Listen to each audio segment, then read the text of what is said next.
Mr. Richard Montanez was found with flaming hot Cheetos. In 1966, he was a kid and his parents owned a vineyard. He was one of 9 kids. It was good, but it was everyone else's labor camp. His father wasn't always right. It was worse at school till he met Judy. They decided to stick together because they were the only Mexicans. Until one day he started selling bean burritos. He started a chain of supply and demand. He made money. He wanted to impress Judy by buying her candy, but the police asked how he got it. If he was white, they would have let him go, but he was brown and got arrested. They treated him like a gangster, so he became one. The police were allowed to beat you up if you were named Martinez or Gonzalez. They were just trying to survive together. They stuck up for each other like a family. They sold drugs, and it was good until one of them woke up. Judy wanted them to stop dealing because she was pregnant. They were in a stolen car. The judge gave him a chance because he believed in him.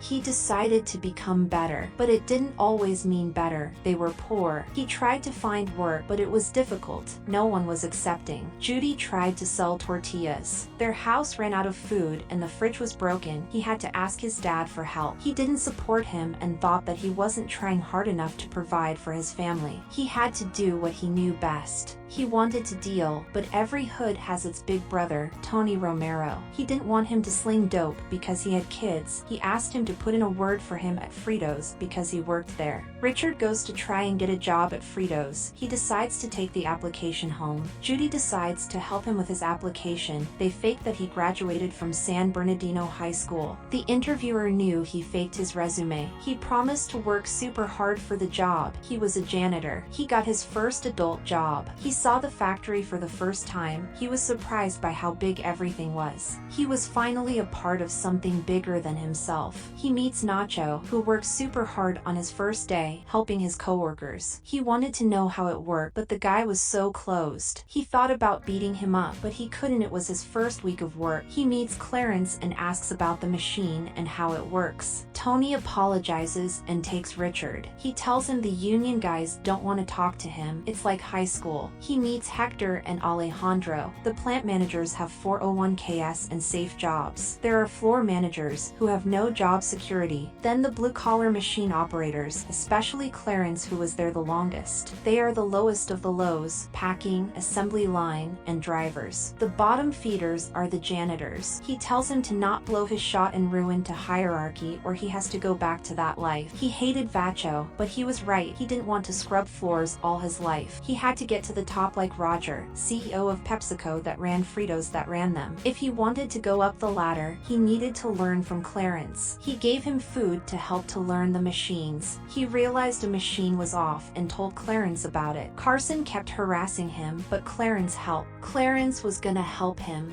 but he had to do it on his own time, meaning he didn't get paid for it. Clarence taught him about machines. He became an employee of the month, but the economy went to shit. The factory was struggling. The more the years passed, the more layovers and shift cuts they got. 8 years later, he was still a janitor at the same company. They had to get food stamps. Everyone's shifts kept getting cut. Everyone was struggling from top to bottom. He was working to help all parts of the store, hoping they would call him if a shift opens up. He finds out his son is getting bullied at school for being Mexican. He tells him they're just different, and it's a superpower. They get a loads and realize that is how he is gonna save the company. But Judy doesn't know how they're gonna pay rent. He calms her down. He convinces Clarence to take a chance on him. They collect products for him to test. Tony had to go back to gang life to pay for bills because his mom had cancer. He tried to get the job from Vacho, but it was another janitor's job. He got angry because Vacho never believed in him until he had to work for him. They leave. They start buying products. They test chips with all kinds of chiles and flavors. Little did they know people in labs were doing the same thing.